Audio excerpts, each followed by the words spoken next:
conclusion, let me repeat.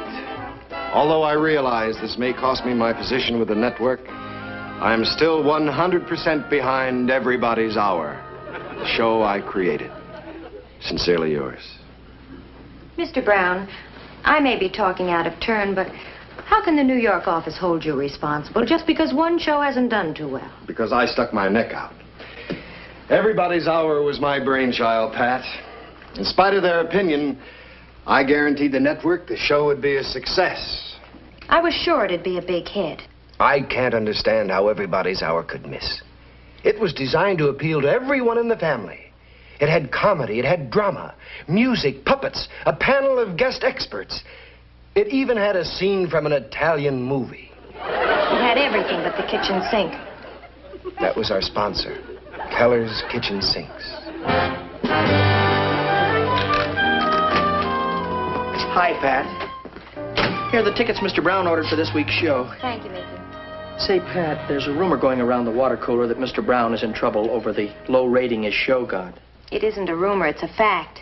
Oh, I feel sorry for Mr. Brown. He's afraid he's going to lose his job. Did you hear what the rating was? -3. Lowest rating since the crystal set. Yeah. Gee, there's 1 million people to every point. -3, that means that we owe the ratings 3 million people. Oh, please, Mickey, I feel bad enough without you going into the gory details. Tell me, Pat, how is Mr. Brown taking all this? Pretty low. He's ready to toss in the towel. Yeah. This is his farewell letter to the New York office.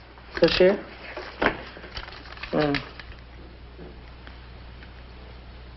Pretty gruesome. Can you read shorthand? No, but anybody can tell that there's tragedy written all over that. I'll take his tickets in personally to him. Maybe I can cheer him up. Oh, Mickey, I don't think you'd better. Now, wait just a minute, Pat. I'll get him out of his trouble somehow. No, Mickey.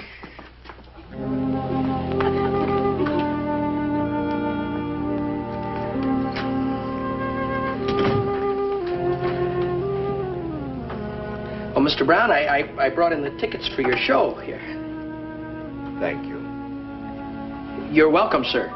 Mulligan, we've had our differences, you and I.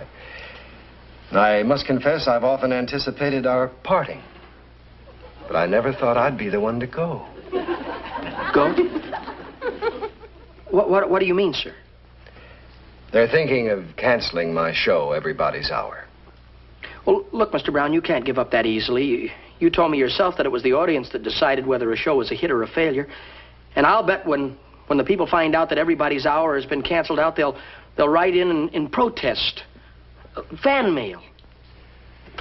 If I'm replaced, I'll put in a good word for you with my successor. Well, I certainly appreciate that, Mr. Brown, but if your show was to get enough fan mail, why, you wouldn't have to be replaced, sir. I believe in myself. That's what counts the most. But I think that fan mail is the answer, sir. Fan mail. Well, I guess I'd better get home and break the news to Alice.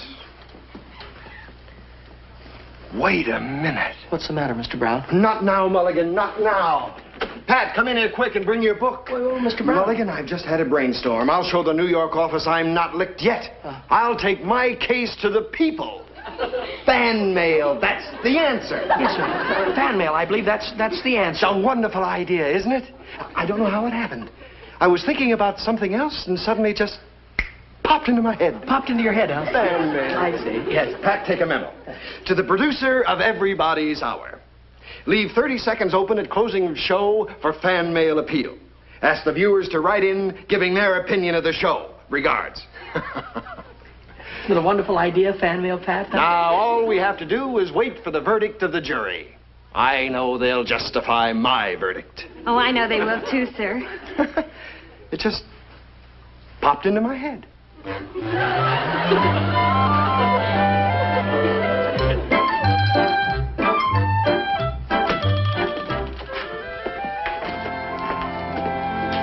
Mail came in, huh, Pat? A lot of people write in praising the show. See for yourself.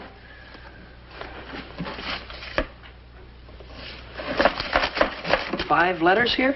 Maybe there's one stuck to the side. Save yourself the time. There are only 5. Mr. Mulligan, Mrs. Mulligan, Mickey Mulligan, Freddie Devlin, and yours truly, Pat Harding. 5 letters. Well, at least it's a trend. Maybe the millions of people who saw the show were going to write in but just didn't bother to do it, that's all. All I can say is Mr. Brown sure is in plenty of hot water. I don't know how to break the news to him. I only hope more letters arrive by tomorrow. Well, at least we can count on 5 more. That is if I can think of anything else to say. I don't want Mr. Brown to see this empty box. Will you hide it in the stockroom? Yeah, sure, Pat, we'll do it. Come on, Fred. Well... Mr. Brown. The fan mail's arrived. That's right, sir. Let's see it. Oh, there's too many of them, Mr. Brown. Take you all day to look at them all. We thought you'd be too busy to read them today, sir. Too busy. My job depends on it. Let's take a look at it. Oh, why don't you, if I might suggest, read them on Sunday? No. I'll take a look at them right now. I want to see what cities they're coming from. This is the Los Angeles bunch right That's here. right. Do you mind if I see them? Well, you see, the out-of-town mail, it doesn't come in until tomorrow, Mr. Brown. You're like, well, here's just, here are 4 or 5 letters right there. You can Good see response. yourself, everybody. See what they have to Wait, say. excuse me, Mr. Brown. May I see them just for a minute? Mr. Brown, we think ourselves that the show is just going to be great. It's You're almost like these... 11 o'clock, Miss Brown. You don't want to be late for your appointment at the sales department. Yeah, I'd better get right over there. Here you are. Oh, yeah. How many letters do you think are in there? Oh, 5. 500. 500. 500 letters, huh? Yes, sir. That ought to make the New York office sit up and take notice. Bring that mail into my office first thing in the morning. I want to read every bit of it. Yes, sir. We'll get it right into you, sir. Am I glad you thought of that appointment he had, Pat? Thought of it. I made it up. I had to think of some way to get your heads out of the noose. And you put our heads right back in the noose again. Where are we going to get 500 letters from to look at? And by tomorrow morning yet. Well, I haven't got time for any details, but I'd appreciate it if you'd both be at my house tonight and bring a dozen fountain pens.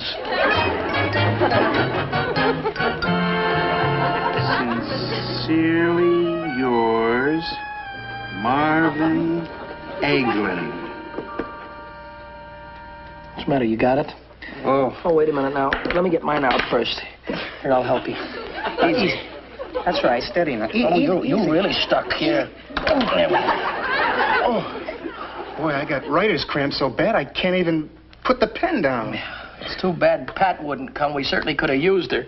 How many letters does this make we've written? Oh, about 436. We're almost home. Shh, don't talk so loud. We'll wake up my mom and pop. Yeah. Enjoyed your show, enjoyed your show, enjoyed your show. You used that in letter 327. You're in a rut. I know, all right, so I gotta... Wait a minute. Uh-oh. the matter? I got it now. Oh, I've got... wait a Wait, minute. easy with me now, Steady. please, because... Steady. Let me just Look, get this one out. listen to me. Huh? Relax the arm. Ow. Oh, it's cramping good now. Well, relax the whole arm. Relax. You got it relaxed? Right. It's relaxed, Relaxed. right? Steady? Right. Oh, what? Oh! I broke my hand. What's the matter with you, Bert? I'm sorry, Nick. Oh. Look, we're tired, Nick. I'm tired. You're tired. I can't think of any more names. I'm going to go home and go to bed. No, wait just a minute. You forgot one thing. What's that? We got to seal up all these envelopes.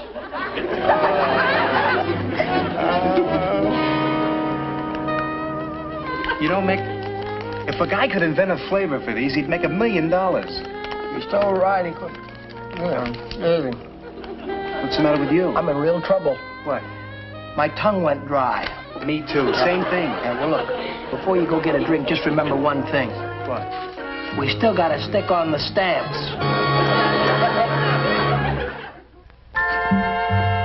Look at that mail, Pat. Just look at it.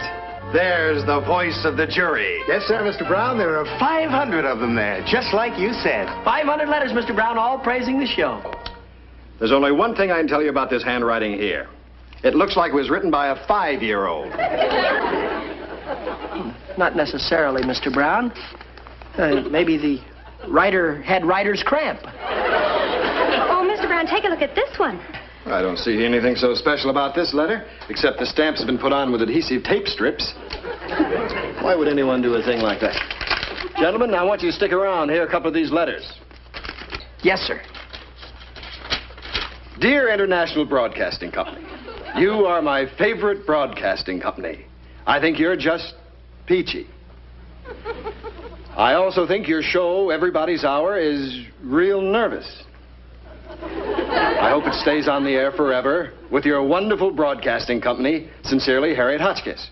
P.S. Would you please send me an autographed picture of your wonderful broadcasting company? Yeah, that sure is an exciting letter, Mr. Brown. How about that letter, Mr. Brown? Well, it takes all kinds. Gentlemen, I want you to remember one thing in case you ever reach the top in the business world. It's the Harriet Hotchkisses who decide whether a show is a success or a failure. Yes, sir, Mr. Brown. We'll remember that. Well, it's the Yes, sir. Harriet Hotchkisses. Yes, sir, Mr. Brown. Now that I've got the ammunition, I can hardly wait to show these to the sponsor when he shows up today. This is the voice of the people. There's the voice of the people. Don't you agree, Mr. Keller? Harriet Hotchkiss. She writes a very intelligent letter. You know, we depend on the Harriet Hotchkisses of this country to keep Keller's kitchen sinks in business. Would you like to read another letter, Mr. Keller? There are nearly 500 of them here. No, I've read 5 or 6 of them. They all seem to say about the same thing. There's just one thing that bothers me. What's that, sir? Well, you made an appeal for fan mail on the show only 2 days ago. I've never heard of such a big response in so short a time. Yes, it is unusual. But that's what's so encouraging. You realize this is only the first batch of letters to come in. This second batch should be double this size. Well, I don't know. You'll have to admit, Brown, that this kind of response doesn't jibe with the show's low rating. Oh, I checked on that rating, sir. That -3 was a misprint. Our actual rating is +8. Well, there was a mistake on the rating. There might be a mistake on other things. There's always the possibility that this fan mail has been, shall we say, created to make a favorable impression on me. Well, Mr. Keller, in that case, why don't you take a letter? Any letter. We'll contact the writer, and you can meet him in person, question him, ask them anything you want. Very well.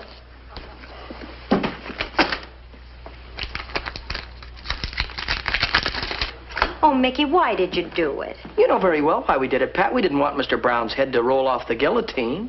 If Mr. Keller finds out those letters aren't on the up and up, Mr. Brown's head will roll anyway. Now, Pat, you... Yes, sir. Pat, would you please phone a Mr. Josh Ward at ViewSite 06321? Josh Ward, ViewSite 06321. Yes, sir. Ask him when it'll be convenient for him to come over and meet with Mr. Keller and me here in my office. Yes, sir. Pat, don't bother to call that number. It's the dog pound. The dog pound? Yeah, by 2 a.m. this morning, Freddie and I ran out of addresses. Josh Ward. He was letter number 365. Josh Ward. Dog catcher.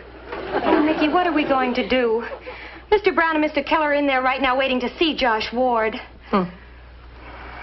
Well, we're not going to disappoint him, Pat. You tell Mr. Brown that Mr. Ward is on his way over here right now. Mickey, no. Yes.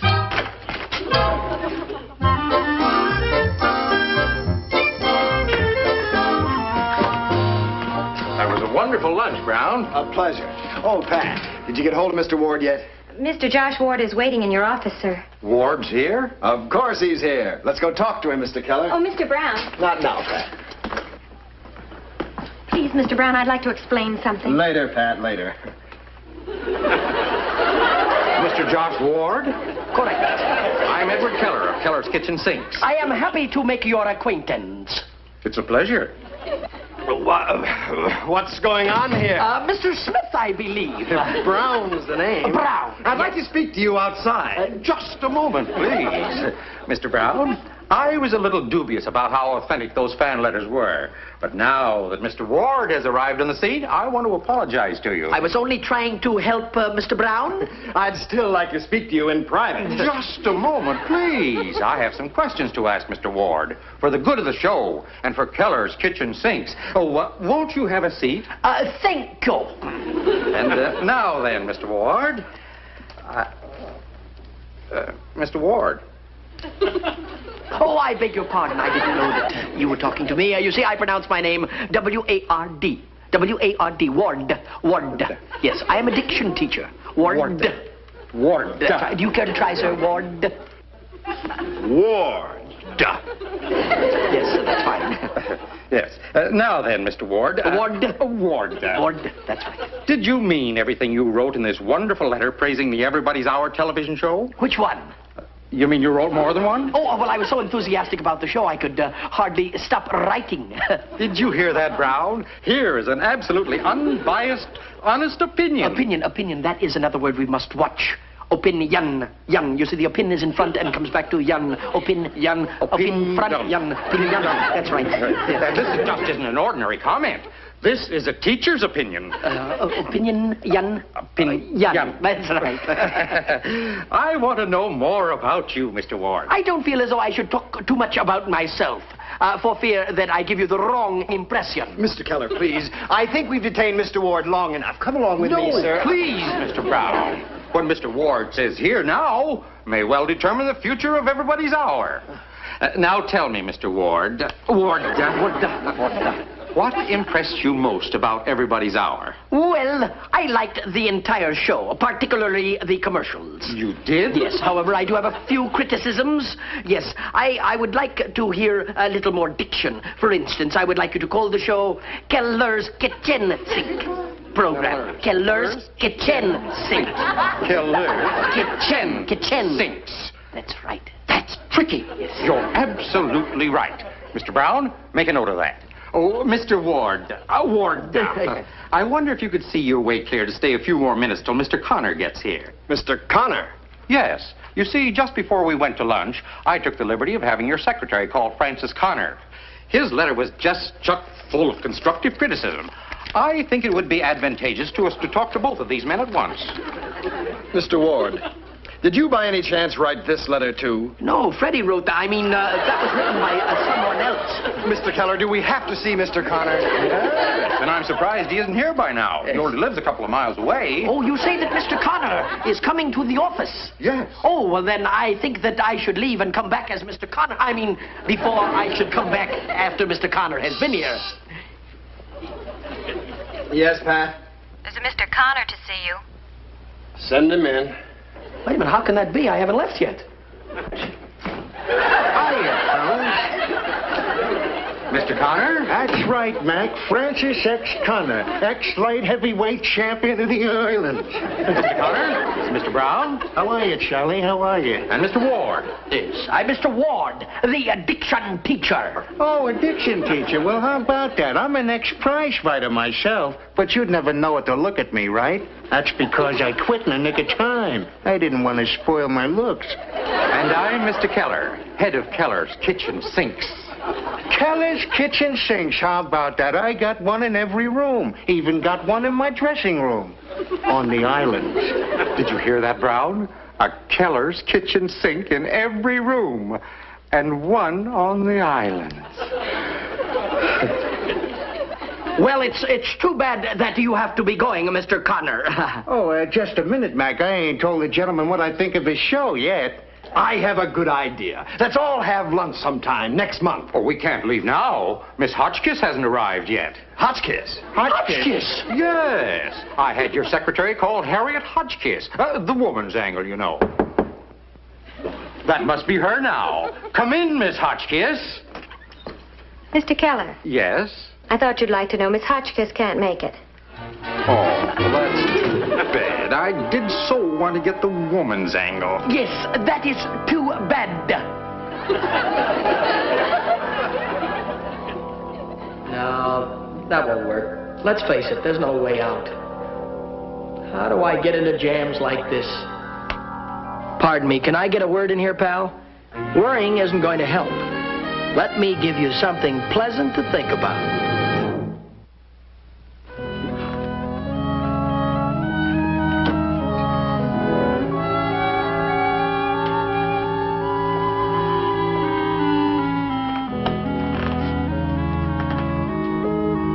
What's the problem, son? Oh, there's no problem, Pop. Sorry, I just thought I'd ask. I wonder if they're still taking applications in the Foreign Legion. Foreign Legion? Sounds like woman trouble. Or better yet, I'll go to Arabia and drill for oil wells. Oil wells? That sounds like money trouble. Or I could get on a tramp steamer and go to Borneo.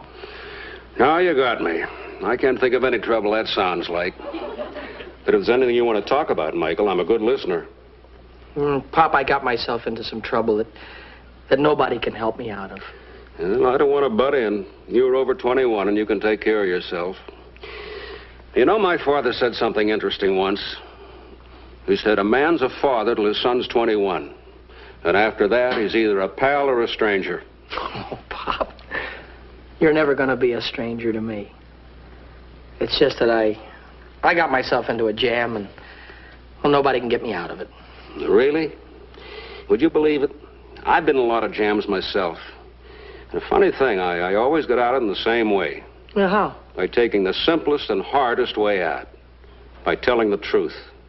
The truth? Oh, that's easy for you to say, Pop, but you don't know what the truth means in this particular incident. Freddie and me, we tried to help Mr. Brown out and write a lot of letters to help his show. And we signed fictitious names, and then we had to masquerade as somebody we weren't, and we... The truth.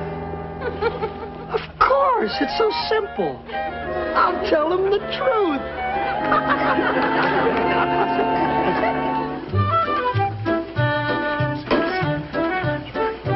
Mr. Keller, sir? Ah, Mr. Ward. I was just thinking about you. Well, I'm glad you're here, Mr. Keller. I came in to tell you the truth. Just look at this box of fan mail, Ward. There are over 1,000 letters here. 1,000 letters? That's impossible. Freddie and I only wrote 500. 432 to be exact, Mr. Keller. They all praise Keller's kitchen sinks. I mean, Keller's kitchen sinks. At your suggestion, I sent a teletype to Chicago that the announcer pronounce it that way from now on. That's another thing. You see, I'm not really a diction teacher.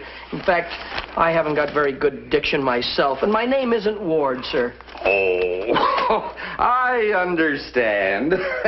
You're afraid we'll be pestering you for the rest of your life for endorsements and sales angles. No, sir, that's not it at all. You see, Mr. Keller, my name is really Mickey Mulligan, and I can show you right here in my wallet oh, gosh, I must have left it at home. Oh, the absent-minded professor, eh? You're all right, Ward. I'm telling the truth, sir. Ward, I want you to meet someone. But, sir... Would you come in, please? Do you know who this is, Ward? May I present Harriet Hotchkiss? How do you do? Harriet Hotchkiss? But that's impossible. You can't be Harriet Hotchkiss. I'm Harriet Hotchkiss. You are? You're just a figment of my imagination. I am? Well, Would you like to see my driver's license? Harriet Hotchkiss expires 1958.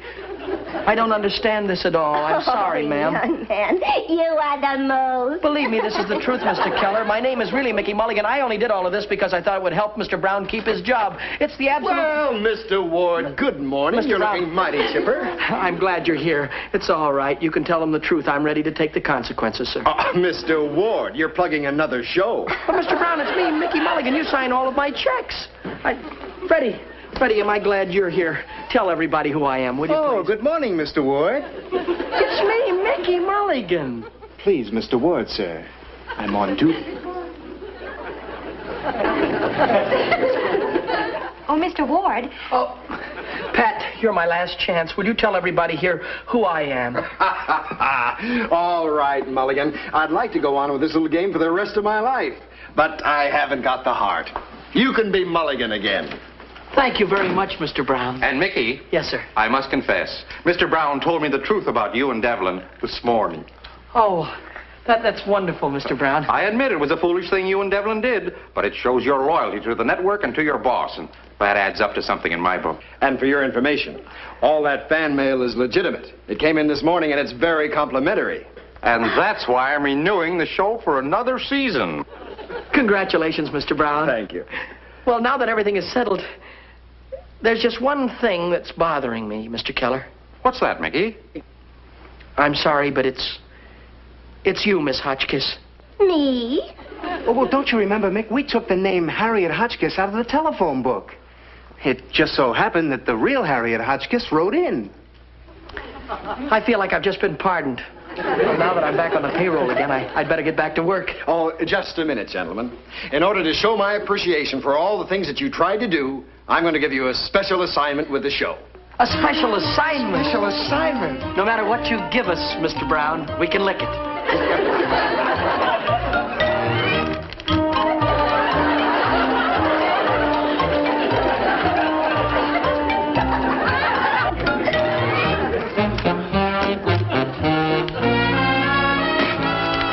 We can lick it.